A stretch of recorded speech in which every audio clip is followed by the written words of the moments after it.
বেঁচে থাকা বিশাল বিলাসিতা, বেঁচে থাকা এমন বিলাসিতা, বেঁচে থাকা আল্লাহর এমন নিয়ামত যে মানুষ সুবহানাল্লাহ বললে আসমান আর জমিনের খালি জায়গাটা নেকিতে পরিপূর্ণ হয়। মানুষ আলহামদুলিল্লাহ বললে নেকির পাল্লা ভারী হয়ে যায়। বেঁচে থেকে মানুষ আল্লাহুম্মা সাল্লি আলা মুহাম্মাদ দুরূদ পড়লে 10টা নেকি হয়, 10টা গুনাহ ক্ষমা হয়, মর্যাদা বৃদ্ধি হয়, ওর প্রতি রহমত নাজিল হয় 10 বার।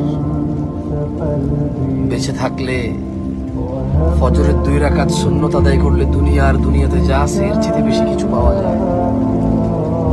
বেঁচে থাকলে ফজরে 2, জোহরে 6, মাগরিবে 2, ইশায় 2, মোট 12 রাকাত সুন্নতে মুআক্কাদা পড়লে আল্লাহ সুবহানাহু ওয়া তাআলা জান্নাতে ঘর তৈরি করবে। যে ব্যক্তি প্রতিদিন 12 রাকাত সুন্নত আদায় করবে তার জন্য আল্লাহ একটা করে ঘর নির্মাণ করবে। সুবহানাল্লাহ।